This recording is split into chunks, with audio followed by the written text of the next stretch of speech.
It was summer break and my family didn't go on any trip unlike every other break.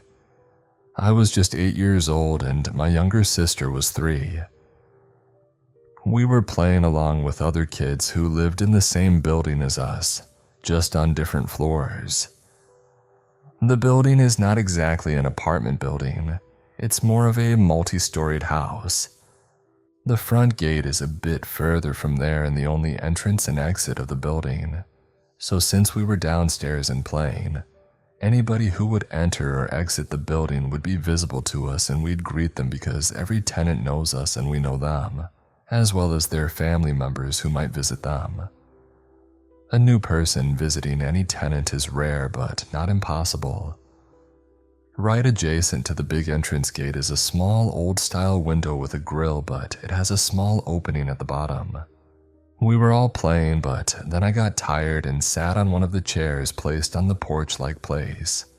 Not sure what to call it, to be honest, from where the window thingy falls on my right side, and I can see it as well as the gate clearly. I was just looking out when I noticed a man standing at the gate. So basically he was able to look at my sister and friends through it. It concerned me when I realized that he wasn't even trying to look away and just staring at them blankly. I turned around from where I was sitting to signal my friend to move to the other side away from his sight, which she didn't understand. Frustrated, I turned back and was about to stand up when my gaze fell on the guy and he was now staring at me. My body froze and I could feel fear creeping up on me. I couldn't move. I don't know why I stared back at him and suddenly he started smiling. And when I say smiling, I mean full-on grinning from ear to ear. That scared the soul out of me and I mustered some courage, got up and ran towards my friends. I didn't tell them anything and just asked them to go upstairs with me, which thankfully they did without questioning. I didn't tell anything about this to my parents because I thought they would stop me from going downstairs to play. The next day, we again came to play and I looked through the window just to make sure he wasn't there. Fortunately, he wasn't, or so I thought. 15 minutes in and I spot that guy again. He was again standing at that very spot and staring at us, at me. I tried to play it cool because my friends knew nothing about him, but I couldn't for long and we went back again. From what I remember, this happened for 3 to 4 days, and now my friends started complaining about how I don't let them play and that they have to come back earlier than they are supposed to. On the 5th day, or 4th, I don't remember correctly, I made up my mind to not pay attention to him and just focus on playing. We were playing cricket that evening and I was batting. I hit the ball hard, causing it to go over the gate, which was a very normal thing, and as per rules made by us, the one responsible must fetch the ball. My heart started beating because I could see his grin getting wider and creepier. He went towards the ball on the road and picked it up. He then held his hand out, gesturing me to come and take. I was scared at this point, but I had to go, so I did. As soon as I reached to take the ball from his hand, he bent, coming close to my ear, and his words are still ringing clearly in my ears till this day. "I'm a good man, look at the window when you go inside. I'll leave something for you." This is a rough translation in English. It sounded much worse originally. That sent shivers down my spine and I ran with the speed of light. After we were done playing, I saw him sliding a piece of paper from that little opening. He then looked at me, grinned and waved a goodbye. I grabbed the paper and opened it. He had written his phone number and asked me to call him sharp at 2 in the afternoon, and that he knew my parents would be asleep by that time. It was also written that if I don't do it, my friends' lives would be in danger. As an 8-year-old, I didn't know any better, so I called him through my mother's phone. He picked up the call and I didn't have the courage to say anything, so I was silent. He said, "You're a good girl just like me. You should come stay with me, come outside, I'm waiting to pick you up." Because I lived upstairs, I went to the balcony and he was actually standing near the gate, looking directly at me, waving and smiling. I couldn't contain it anymore, so I started crying and disconnected the call. I ran inside and bawled my eyes out in my room. Thankfully, my mother didn't wake up and I cried it all out. I didn't go out for the next few weeks and everybody kept asking me about it. I still didn't tell them though. That guy stopped coming too. I don't remember the time he stopped coming, but he did and I was relieved. Eventually, this experience started fading and I grew up. Fast forward to 10 years later. I was 18 and my mother asked me to buy some snacks. I took my sister and went out. The shop I had to go to was at the end of the road, several houses away, so not too far. I was standing in a queue when I felt uncomfortable with the man standing behind me because he kept pushing me. Annoyed, I looked at him only to realize it was the same man. My face went pale and I could feel my heart throbbing in my throat. I tried not to panic and calmed myself down by telling myself that he couldn't do anything in public. There were tons of people there and that gave me a sense of security.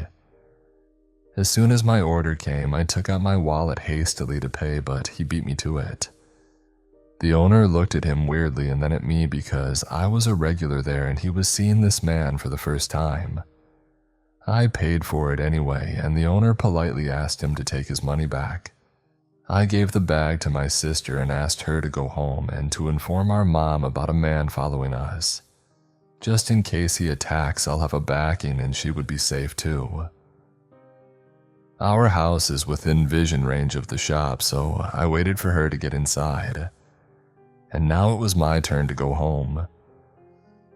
As soon as I stepped out, the man followed me and said something like, "You're a beautiful lady now, let's catch up." Again, rough translation. I kept walking and walking, but now that we were far from the shop, he started to speed walking and I had to walk faster. I could feel goosebumps all over my body. I started running and I could see him catching up to my speed when the owner called for him loudly, saying that some of his money was still at the counter and asking him to come back, which gave me enough time to get inside and lock the gate. I haven't seen him since that day and it's been 2 years. I'm 20 right now and I hope to never meet him anywhere in the future. I hope I never see him again, and I don't know why it has instilled a paranoia in me and I dread seeing him when I turn 28. Edit. I told my mom everything after that.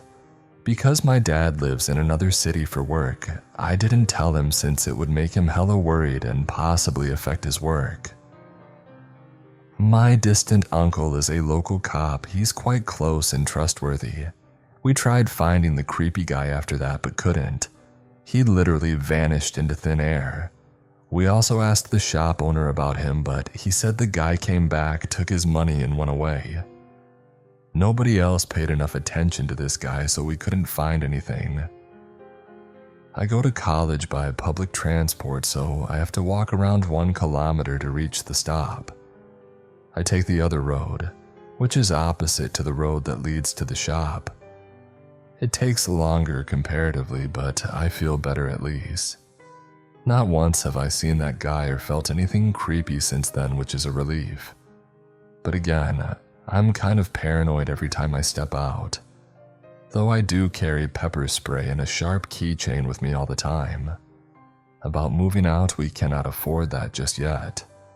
Possibly after I complete my degree, which still has 3 years left.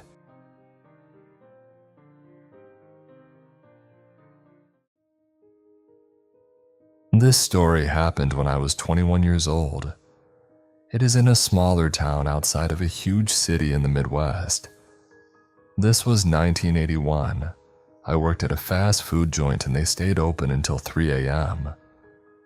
My then husband worked for a bowling alley as a manager and he was never off before 2 a.m. I was expecting my first child and business was slow, so I was sent home about 1 a.m. In the town we lived in, there was a large private girls' college. Women were being warned to lock their car doors because 2 males were still on the loose that were targeting women around my age. They were sometimes following them home and attacking or forcing a woman alone late at night off the road. The men were assaulting and killing the women. They had killed 3 women by this point. 2 of the women were found on deserted roads and 1 in her apartment. There was no description of these men or what kind of vehicle they drove. I left work and climbed into my car, locked my doors, and started for home. The hair on the back of my head stood up on end, and my gut feeling told me something was very wrong. I figured out that I was being followed home. I took several turns around town trying to shake this car, but to no avail. The advice given was that if you thought you were being followed, to drive to the police station. We had recently moved to this area, so I had no idea where the police station was. I was terrified, panicked, and couldn't think what to do. This was in the days of no cell phones, but the payphones were placed in different areas where you could drive up to them, sit in the driver's seat, put your window down, and the payphones had a longer cord to enable you to stay in your car and talk. You still had to deposit money in order to talk, even if you were calling 911.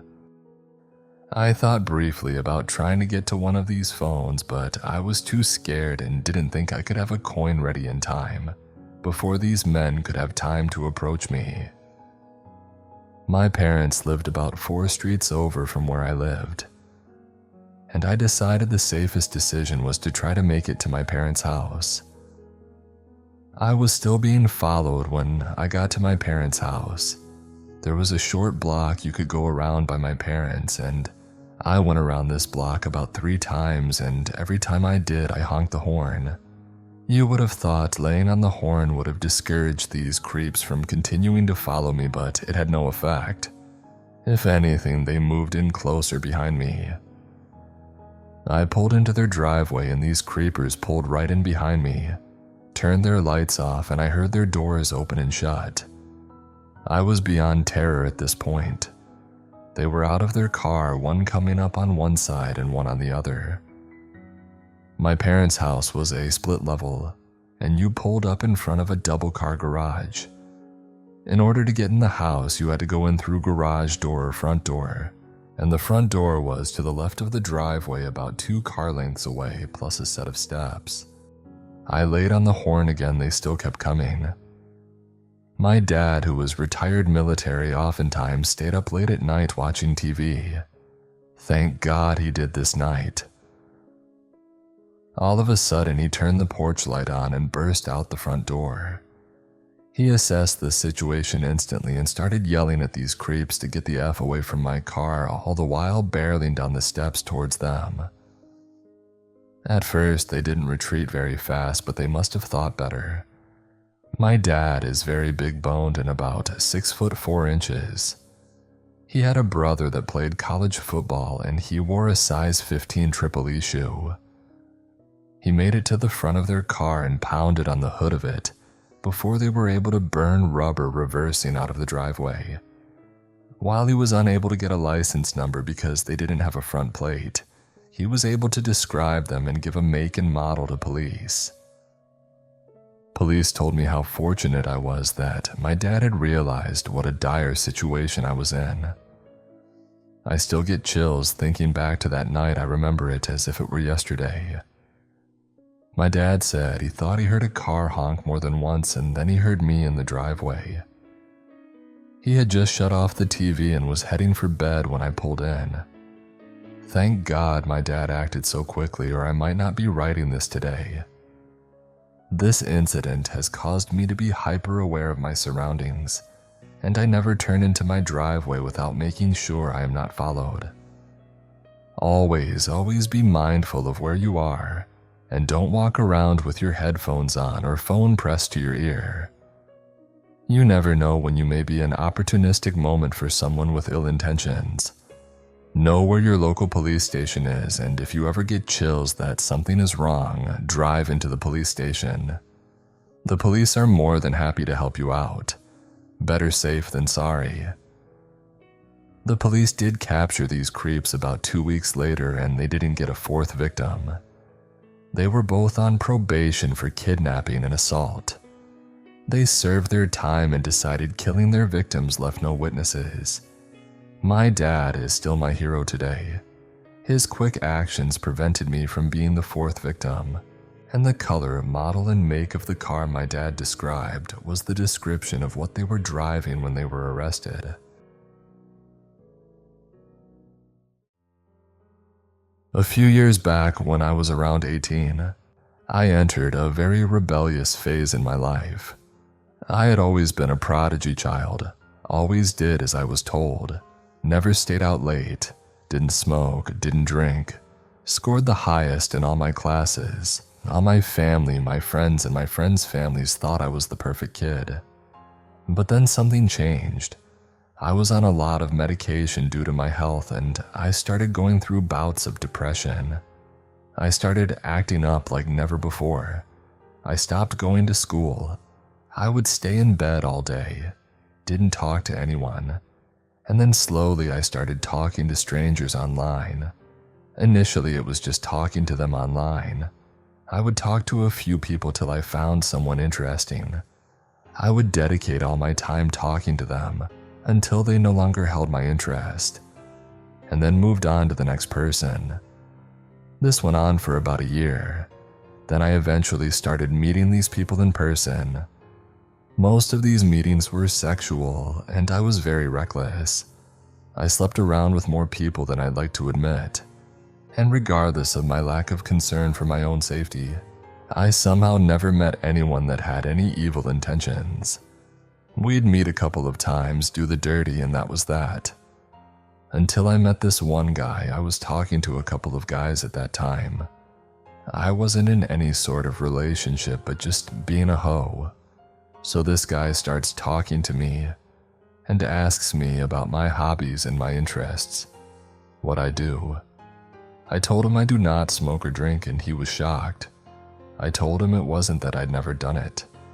I'd tried, but just felt like it wasn't my thing. We talked for a couple of weeks. I ended up talking about how I've been going through depression, and at first, he just listened. Eventually, he started telling me I should try smoking.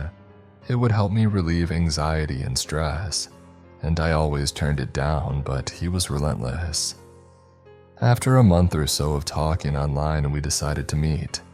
We had never had any sort of sexual conversation or anything, so we were just going to meet as friends. I was supposed to meet another guy, an acquaintance, for something I needed. So I suggested to the online chat guy that we meet briefly for lunch, and then he can drop me off to the other guy's place. He agreed, and we decided on where and when to go. The day we were supposed to meet, we met at a local cafe. We had brunch, and then I got in his car for him to drop me off at the place I had to go. It was a good 45-minute drive, so I put on some songs and decided to relax. 5 minutes into the drive, he offered me a cigarette. I declined. He insisted and kept insisting until I gave up and agreed. I opened the box, and there was only one cigarette in there. I told him it was his last one and asked if he was sure he wanted me to smoke it, since he would have enjoyed it more than me. He said yes. I took the cigarette out, and there was something odd about it. It didn't look like it was a store-bought. It rather looked like it had been rolled by hand. But then again, I had never smoked enough cigarettes to be sure. So I lit it and smoked it. I couldn't smoke even half of it. It made me inexplicably nauseous. So I gave up halfway through and offered it to him. Instead of smoking it, he put it out and threw it away. I thought it was weird, but assumed he probably didn't want to smoke while driving. 30 minutes into the ride, I started feeling very sick. My whole body was shaking. I was extremely nauseous, and I could barely keep my eyes open. I kept telling him I wasn't feeling good and that maybe we should go to the nearest ER instead of where we were going. But he kept telling me to relax and lay back. Everything about that ride felt off. I told him to stop the car and drop me off wherever we were. He refused. All I could think of was pulling out my phone and calling for the police. When he noticed what I was doing, he immediately stopped the car and I got out. I couldn't stand, so I sat on the roadside and called the guy I was supposed to visit. He immediately drove to where I was, picked me up and took me to his place, where I threw up all over his living room multiple times. For the next hour and a half, I just laid on the couch, my whole body shaking and constantly throwing up. The guy brought me water, gave me some electrolytes, and kept insisting on going to the hospital. But I refused. I had no idea what I had smoked, but I was sure it wasn't just plain old cigarettes. I was scared that if it had been some illegal drug, and if the hospital caught on, I would get into trouble. And I absolutely did not want my parents to find out what I had been up to. So I laid there, kept throwing up, and letting whatever that crap was get out of my system. All these years later, I am now married to the guy who picked me up from the roadside and helped me through an insanely embarrassing time. Oh, and to the guy that laced my cigarette, let's not meet.